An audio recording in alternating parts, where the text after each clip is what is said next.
Hello friends, good evening. कैसे आप लोग? पार्ट्स ऑफ स्पीच के सिलसिले में आज का जो टॉपिक है, द वर्ब यानी क्रिया।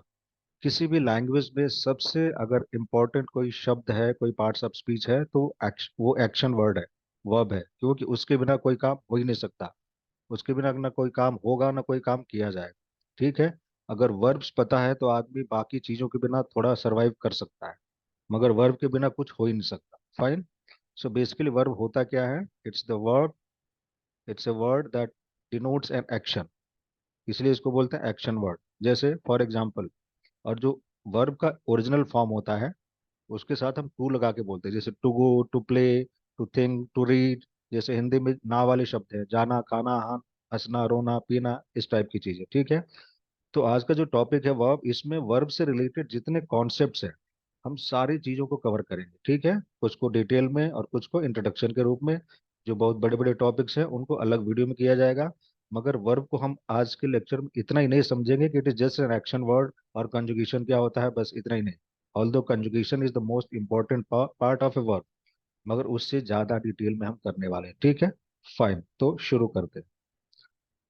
सो ये कीवर्ड हमेशा याद रखिए, वर्ब का मतलब होता है एक्शन वर्ड, जिससे किसी एक्शन, किसी काम का पता चले। फाइन। जैसे गो, अगर आप सिर्फ गो बोलते हैं इसका मतलब एक सेंटेंस पूरा हो गया, इसमें और कोई वर्ड है ही नहीं, सिर्फ एक ही वर्ड है, और ये क्या है? वर्ब है। गो मतलब जाओ, तो आपने पूरा मैसेज दे दिया। So this is a complete sentence in itself. Come, don't make noise, he likes music. So just, can we just imagine of a sentence without verb? वैसा नहीं होता। ठीक है। Fine. So this way it's very important. Fine. जैसे she plays cricket, we want more rice, it's raining. आप कोई भी चीज ले लीजिए, आपको कुछ कहना है तो कुछ आप सिर्फ यही कहते हैं, या तो कुछ काम हो रहा है या तो कुछ काम किया जा रहा है, या तो कुदरत में कोई चीज हो रही है, जैसे इट्स रेनिंग, इट्स स्नोइंग। ठीक है। बारिश हो रही है, या कोई कुछ काम कर रहा है, he is playing football, they are contesting elections. तो कुछ न कुछ काम ही हम बताना चाहते हैं, और उसके लिए हमको एक वर्ब चाहिए। फाइन। ठीक है। और वर्ब का जो सबसे इंपॉर्टेंट ट्रीटमेंट होता है वो होता है कंजुगेशन। अब ये कंजुगेशन क्या होता है? कंजुगेशन हम जब सोचते हैं तो हमको लगता है कि सब्जेक्ट के हिसाब से वर्ब के फॉर्म को चेंज कर देना ही कंजुगेशन होता है, मगर आप आज हम उससे थोड़ा सा ज्यादा सीखेंगे। फाइन।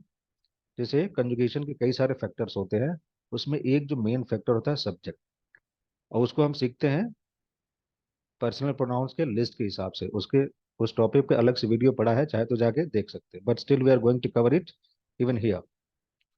सो सब्जेक्ट के हिसाब से चेंज होता है। जैसे I go to school, you speak good English, he likes books. ठीक है। तो इसके हिसाब से ये चेंज होता रहता है। और चेंज क्या होता है? इंग्लिश में conjugation is the easiest of all the language. आप अपनी मातृभाषा उठा के देख लीजिए, हिंदी देख लीजिए, तेलुगु, तमिल, कुछ भी देख लीजिए, जर्मन देख लीजिए, फ्रेंच देख लीजिए, इंग्लिश में कंजुगेशन जितना इजी है उतना कहीं नहीं है। खासकर पास्ट में सबका एक ही फॉर्म होता है, you went, they went, she went, I went, nobody went. कुछ चेंज होता ही नहीं। ठीक है। और प्रेजेंट में भी क्या है? सिंपल प्रेजेंट में यस लगा देना है, यस लगा देना है, या कुछ नहीं लगाना है, बस। They go, we go, you go, she goes, he goes, बस। So it's so easy. इसमें क्या है? ही, शी, इट के लिए हमको यस या यस लगा देना है, और आई, यू, वी एंड दे के लिए कुछ नहीं लगाना। फाइन। नाउ, अभी सब्जेक्ट के हिसाब से कंजुगेशन तो होगा ही होगा, लेकिन उसके अलावा टेंस के हिसाब से भी ये चेंज होता है। जैसे अभी पास्ट टेंस में जाए तो उसका फॉर्म लगता है, when did you come, we have done our work, homework. तो ये किस में हो गया? परफेक्ट में हो गया। बाकी टेंस पे डिटेल में, एक एक टेंस पे इंग्लिश में जो 4 या 12 होते हैं टेंस, उस पर डिटेल में वीडियो पड़ा हुआ है, उसको चाहे तो जाके आप देख सकते हैं आराम से। Fine. So tense is another factor that decides conjugation. She will become a doctor. ठीक है। अभी यहाँ पे क्या हो गया? हेल्पिंग वर्ब आ गया, और वर्ब हो गया इन्फिनिटिव में। फाइन। राइट। और किस पे निर्भर करता है? ये मूड पे। ठीक है। अभी मूड क्या क्या होते हैं? जैसे इंडिकेटिव। इंडिकेटिव क्या होता है? It just indicates a fact, मतलब कोई काम हो रहा है, कोई तथ्य है, कोई डेटा है, कोई कोई आंकड़ा है, कोई सच्चाई है। ठीक है। इस टाइप की चीज है। जैसे she likes music, so it sounds like a fact. The earth is round. ठीक है। सो इस टाइप के सेंटेंस हम बोलते हैं इंडिकेटिव में। इम्पेरेटिव, इम्पेरेटिव के हिसाब से भी इसका अलग फॉर्म होता है, ठीक है। इम्पेरेटिव क्या बोलता है, जैसे इट इंडिकेट्स रिक्वेस्ट या कमांड, रिक्वेस्ट या ऑर्डर, जैसे come, go, go to school, don't make noise, ठीक है। तो उसका फॉर्म हमको पता है, उसमें उसका फॉर्म क्या होता है, सिंपली हमको जो बेस फॉर्म होता है वर्ब का वो लगा देना है, ठीक है। Go and by the books, अब यहाँ पे देखिए, गो में हमने कुछ चेंज नहीं किया, बाय में कुछ चेंज नहीं किया, फॉर्म तो वही रह रहा है, but again it's a part of conjugated form, हालांकि वो चेंज नहीं हो रहा है मगर कॉन्सेप्ट के रूप में है। फाइन। इंट्रोगेटिव, इंट्रोगेटिव के हिसाब से भी चेंज होती है चीज़ें, जैसे हेल्पिंग वर्ब आता है, उसके बाद से डू यू लाइक फ्लावर्स, ठीक है। When did you come, who has written this novel, what do you want to become. Fine. So accordingly helping verb है कि नहीं है उसके हिसाब से चीज़ें चेंज होती है। देन कम्स कंडीशनल, कंडीशनल का मतलब क्या हुआ, शर्त, कोई शर्त है, ठीक है, ऐसा होगा तो वैसा होगा, इफ एंड बट वाली चीज है। Fine. If you want to become rich you should invest more, अगर आपको अमीर बनना है तो ज्यादा इन्वेस्ट करना होगा, ठीक है। So if you want to become rich you should invest more. इसमें एक चीज का ध्यान रखना है नोट के रूप में, ये जो फर्स्ट वाला कंडीशनल सेंटेंस होता है ना, इफ वाला, इसको कुछ लोग बाई मिस्टेक सिंपल फ्यूचर में लगा देते हैं, if you will come then I will give you the money, no, if you come I will give you the money. So जो इफ वाला सेंटेंस है वो हमेशा सिंपल प्रेजेंट में रहेगा, बाकी दूसरा वाला है अकॉर्डिंगली जरूरत के हिसाब से दूसरे टेंस में हो सकता है। फाइन। सब्जंक्टिव, सब्जंक्टिव का मतलब क्या है, हाइपोथेटिकल सिचुएशन, विश, डिमांड, कोई चीज आप सोच रहे हैं ऐसा होता, मतलब आप इसको संक्षेप में ऐसा समझिए, ऐसा होता तो वैसा होता, ठीक है। Fine. So if I were rich, अगर मैं रिच होता, अब यहाँ पे देखिए, आई के साथ यूजली पास्ट में वॉज होता है, मगर आई के साथ यहाँ पे वेयर लग रहा है। सो वेयर बेसिकली क्या है, this is conjugation for the, for in case of subjunctive, ठीक है। So if I were rich I would buy A BMW, तो ये क्या है, होता वाली चीज है, अगर मैं अमीर होता तो एक BMW खरीदता, ठीक है। मैं अमीर हूं नहीं, मैंने BMW खरीदा भी नहीं, ये क्या है, विश है, एक डिजायर है, एक हाइपोथेटिकल सिचुएशन है। What would you do if you were the prime minister, आप क्या करते अगर आप प्राइम मिनिस्टर होते, आप प्राइम मिनिस्टर हैं क्या, नहीं है, ठीक है। आपने प्राइम मिनिस्टर बन के कुछ किया क्या, नहीं। So it's a wish and hypothetical situation. हालांकि ये जो जितने टॉपिक्स हम कर रहे हैं ये अपने आप में एक बहुत बड़े टॉपिक्स है, but here it's a kind of basic introduction. Fine. क्योंकि हम वर्ब कर रहे हैं तो वर्ब से रिलेटेड जो टॉपिक्स है उनको कवर करना जरूरी है। एक्टिव एंड पैसिव वॉइस, ठीक है, जैसे he wrote a new book, उसने एक नई किताब लिखी, अब इसको पैसिव में कैसे बनाएंगे, a new book was written by him.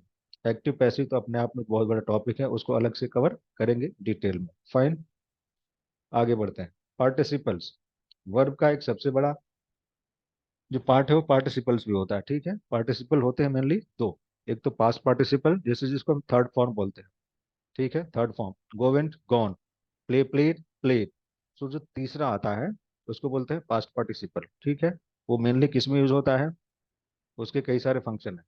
Past participle एक एडजेक्टिव के रूप में भी यूज होता है, जैसे the cooked rice, the cooked rice smells well, the cooked rice tests good, ठीक है। Fine. So in that case adjective का भी यूज होता है और उसके अलावा परफेक्ट में यूज होता है। फाइन।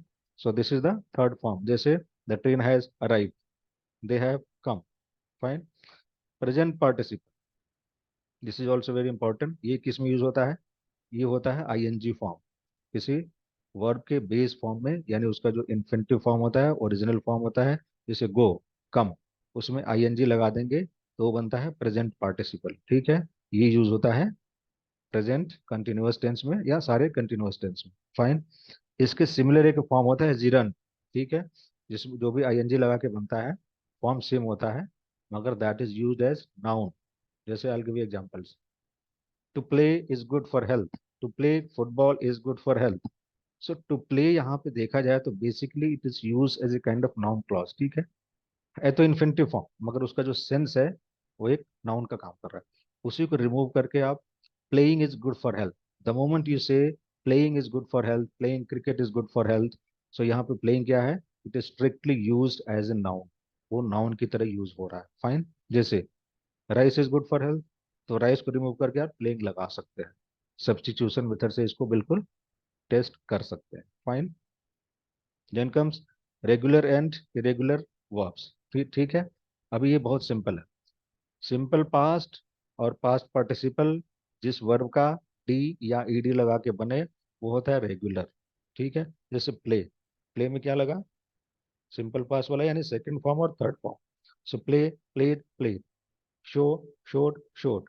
Train, train, train. तो ये हो गए regular, because they are following the regular rule. Regular rule क्या है? डी या ईडी लगा के सेकंड फॉर्म और थर्ड फॉर्म का बनना। इस रूल को जो फॉलो नहीं करते वो हो गए इरेगुलर। ठीक है। जैसे गो, वेंट, गॉन, यहाँ पे देखिए सब कुछ उल्टा पुल्टा। कम, केम, कम, सब कुछ उल्टा पुल्टा। इस रूल को फॉलो नहीं कर रहे हैं, तो ये वर्ब्स हो गए इरेगुलर वर्ब्स। फाइन। और इनको याद करना थोड़ा सा, इसमें थोड़ी मेहनत लगती है, हमको सीखना पड़ता है एक एक चीज। फाइन। देन कम्स वर्ब का अगला जो कॉन्सेप्ट है, दैट इज ऑक्सिलरी वर्ब्स, यानी हेल्पिंग वर्ब्स। इनको हेल्पिंग वर्ब क्यों बोलते हैं? बिकॉज ये हेल्प करते हैं। ठीक है। मतलब मेन वर्ब के साथ में आते हैं, इनका कुछ खास रोल होता है। और रोल क्या होता है उसको भी हम देखेंगे। फाइन। जैसे ये होते क्या है बेसिकली, टू बी हो गया, इसी के फॉर्म होते हैं इज, एम, आर, किसमें? प्रेजेंट में। इसी का फॉर्म होता है पास्ट में, वॉज एंड वेयर। ठीक है। हैव हो गया, इसी का फॉर्म होता है हैव, हैज, प्रेजेंट में। और हैड होता है पास्ट में। ठीक है। अब इसके एप्लीकेशन भी करेंगे आप। डू का हो गया, डू, डज, प्रेजेंट में होता है, डिड होता है पास्ट में। विल हो गया, शैल हो गया, ये होते हैं ऑक्सिलरी। फाइन। मॉडल भी ऑक्सिलरी होते हैं, मगर वो थोड़े अलग होते हैं। सो मेन जो पर्पज है ऑक्सिलरी वर्ब्स का वो किस में होता है? नंबर एक, क्वेश्चन बनाने के लिए। अगर किसी सेंटेंस में ऑक्सिलरी वर्ब नहीं है और उससे आपको उसी टेंस में उसी सेंटेंस को आपको क्वेश्चन बनाना है, if you want to make a question out of the same sentence in the same tense, you are going to use you have to use a helping verb. There is no other option. For example, he plays cricket. अभी आपको question बनाना है तो you will have to use a helping verb. Does he play cricket?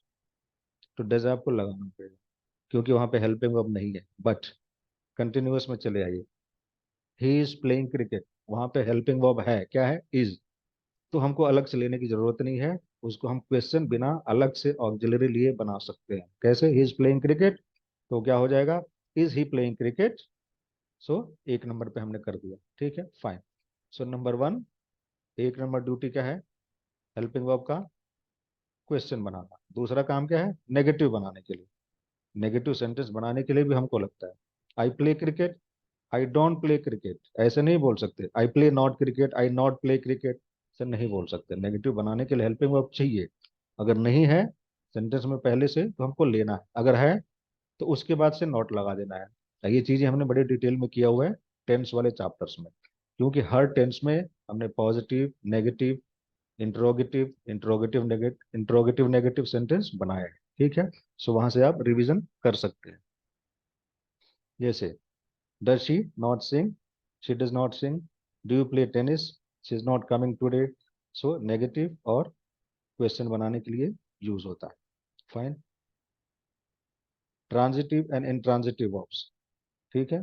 Transitive का मतलब ये हुआ कि उसमें एक डायरेक्ट ऑब्जेक्ट हमको चाहिए। The verb always takes a direct object. Now what is direct object? जिसके साथ कुछ छेड़छाड़ हो रहा है, कुछ हरकत हो रहा है, कुछ काम हो रहा है उस पर। अगर मैं कहूँ हवा बह रही है, द विंड इज ब्लोइंग, तो कहीं पे कुछ काम हो रहा है क्या? बिल्कुल नहीं हो रहा।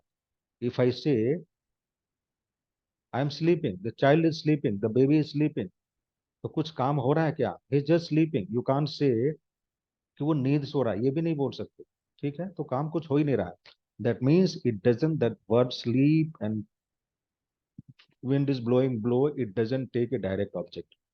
But the moment I say I'm teaching my students, so वहां पे मैं काम कर रहा हूँ, स्टूडेंट के साथ इन्वॉल्व हूँ, उनको कुछ ना कुछ बता रहा हूँ। इफ आई से आई एम ईटिंग राइस, सो मैं राइस को उठा रहा हूँ, उसको खा रहा हूँ, चबा रहा हूँ वहां पे।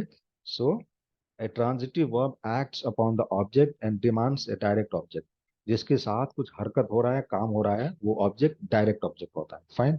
अभी ऐसे मान लीजिए, इफ आई से आई will give you a book, ध्यान से सुनिएगा, आई will give you a book, तो मैं आपको क्या दे रहा हूँ उठा के, बुक दे रहा हूँ। सो बुक उठा के आपको दे रहा हूँ तो बुक हो गया डायरेक्ट ऑब्जेक्ट।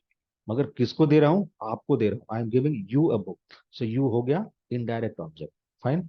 सो ट्रांजिटिव वर्ब को हमेशा डायरेक्ट ऑब्जेक्ट चाहिए। मोहन प्लेज फुटबॉल, तो मोहन जब फुटबॉल खेलता है तो क्या करता है, फुटबॉल को किक अराउंड करता रहता है, ठीक है। सो वहां पे काम हो रहा है डायरेक्ट फुटबॉल पे, इसका मतलब play takes a direct object. She is cooking rice, if somebody is cooking rice, she is involved with that, ठीक है। ये प्रोसेस करना, वो स्टेप करना, ठीक है। So that is again, they they learn English in Washington, ठीक है, उन्होंने इंग्लिश सीखी। सो वहां पे they were actively involve, so active involvement is the hint for direct object. intransitive verbs, the verbs that don't demand a direct object are called intransitive verbs, उसमें कोई direct object हमको नहीं चाहिए। जैसे it is raining, can you ask the question, यहाँ पे hint ये भी है, just ask the question what did you learn, what are you cooking, rice. So direct object मिल गया आपको। यहाँ पे can you ask a question, क्या हम ये सवाल पूछ सकते हैं, it is raining, what is it raining, no, the question itself is very stupid. अरे क्या सवाल कर रहे हैं आप, कोई चीज बरसती है क्या, नहीं, बारिश बस होती है, सो इट इज रेनिंग। यहाँ पे ऑब्जेक्ट आ ही नहीं सकता है। दे आर टॉकिंग, ठीक है, दे आर टॉकिंग। अगर आपको ऑब्जेक्ट लगाना भी है तो वो एक जबरदस्त, मतलब ऑब्जेक्ट बनेगा मत, प्रीपोजिशनल ऑब्जेक्ट बनेगा, that doesn't fall in the category of direct object, ठीक है। They are talking about politics, ठीक है, तो अबाउट लगा के ऑब्जेक्ट बन रहा है, इनडायरेक्ट ऑब्जेक्ट हो गया। She is going to Raipur, again this is also intransitive, क्यों, शी इज गोइंग रायपुर नहीं बोल सकती, यहाँ पे टू लगाना पड़ेगा आपको, and then it becomes prepositional objects which is not a direct object, ठीक है। She is going to Raipur. So these are the verbs that don't demand a direct object. Fine.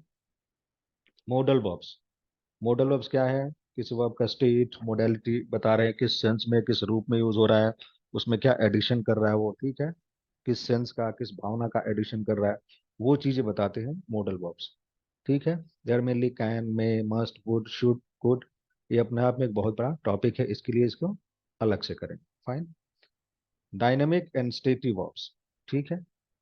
Dynamic and stative verbs, कुछ लोगों को लग रहा होगा कि for the beginning level थोड़ा एडवांस हो रहा है, मगर एक बार हम चीज़ों को जाने रहेंगे तो उसको रिवाइज करके अच्छे से समझ सकते हैं। Fine. So it's always nice to have an introduction of all these verb related concepts. Fine. So dynamic and stative verbs, dynamic जिसे नाम से पता चल रहा है, it involves a physical activity, जैसे ईट, उसमें आप फिजिकली कुछ ना कुछ तो कर रहे हैं, ड्रिंक, आप पानी उठा रहे हैं, पानी डाल रहे हैं, उसको पी रहे हैं, there is some physical activity involve. Laugh, आप ठहाके लगा रहे हैं, हंस रहे हैं, मूवमेंट हो रहा है, ठीक है। सो रन, कुक, सो ये चीजें होती हैं जहाँ पे कोई डायरेक्ट फिजिकल एक्टिविटी इन्वॉल्व हो, so that is called dynamic verbs, and most of the verbs are dynamic verbs. Fine. जैसे she doesn't eat meat, fine, he cooks for the whole family, so cooking, it is dynamic verb. Are you drinking beer, so it is dynamic verb. Contrary to that, stative verbs क्या होते हैं, वो verbs जो किसी state of, किसी state को बताएं, किसी चीज के स्टेट को, दशा को, स्थिति को, या किसी फीलिंग को बताएं, उनको बोलते हैं स्टेटिव वर्ब्स। उसमें कुछ फिजिकल एक्शन नहीं होता है, जैसे like, if you say like, I like fruits, I like cricket, तो वहां पे there is no physical activity. Dislike, need, prefer, love, hate, they become a kind of abstract things, ठीक है। और यहाँ पे एक सबसे बड़ा important point, hint, stative verbs का कंटिन्यूअस टेंस नहीं बनता है, आप खुद बना के देखिए, it will sound awkward. You can say I am preferring T to coffee, I prefer tea to coffee, I prefer tea to coffee, ठीक है। आई लव हर, ठीक है, आई हेट हर, ठीक है, फाइन, आई डिसलाइक मीट, ठीक है, मगर इसको कंटिन्यूअस में नहीं बना सकते। आई नीड अ बुक, ठीक है, आप इसको नहीं बोल सकते कि I am needing a book, no, that's wrong. I hate him, I am hating him, उसमें आप कंटिन्यूअस में कोई एक्शन नहीं कर सकते। फाइन। सो इसलिए that's the hint, that's very important. Then verb forms, अभी वर्ब फॉर्म्स बेसिकली पांच होते हैं, ठीक है। जो रूट फॉर्म होता है, बेस फॉर्म होता है, उसको क्या बोलते हैं, वी वन, ठीक है, वो क्या होता है, इन्फिनिटिव फॉर्म होता है, इन्फिनिटिव नहीं बोलेंगे, उसके साथ टू लगता है, सो इसको बेस फॉर्म बोलेंगे। जैसे प्ले, टीच, राइट, क्रिएट। जो V2 होता है दूसरा, वो क्या होता है, सिंपल पास्ट। जैसे सेकंड फॉर्म, वो क्या आता है, पास्ट वाला। जैसे गो, वेंट, प्ले, प्लेड। सो 2 नंबर पे आया ना played, so that is second form. Play का प्लेड, टीच का taught, wrote, created, fine. So depending upon whether the verb is regular or irregular, उसका irregular उसका फॉर्म बनता है। पास्ट पार्टिसिपल जो थर्ड फॉर्म होता है, ठीक है। जैसे go, went, gone, write, wrote, written, play, played, played, ठीक है। Create, created, created, fine. जो फोर्थ जो फॉर्म होता है वो क्या होता है, V4, प्रेजेंट पार्टिसिपल, ठीक है। जैसे, sorry just a second, it's not present participle, it is simple present का कंजुगेशन होता है, ठीक है, फाइन। सिंपल प्रेजेंट का जो सिंगुलर वन कंजुगेशन होता है, जैसे जब वर्ब में हम SES लगा के बनाते हैं, वो वाली चीज है, ठीक है, फाइन। जैसे टीच का टीचेस, राइट का राइट्स, क्रिएट का क्रिएट्स। और जो फिफ्थ फॉर्म होता है पास्ट पार्टिसिपल, सॉरी ये होता है प्रेजेंट पार्टिसिपल। जैसे ING फॉर्म लगा के अभी हमने पार्टिसिपल्स में किया था, सो ING फॉर्म जो होता है उसको बोलते हैं V5, दैट इज उसका दूसरा नाम ग्रामर में प्रेजेंट पार्टिसिपल भी है। जैसे playing, teaching, writing, creating, fine. So with this we covered so many verb related concepts. इसमें कुछ कॉन्सेप्ट ऐसे भी हैं जैसे मॉडल वर्ब्स, ऑक्सिलरी वर्ब्स, इनको हम डिटेल में अलग से करेंगे। But that was the basic introduction of verbs and verb related concepts, fine. So see you in the next session. Thank you so much for your time and patience. Till then, keep revising, keep practicing. If any doubts, feel free to ask me. I'm always available. Thank you so much once again. See you in the next session. Bye bye.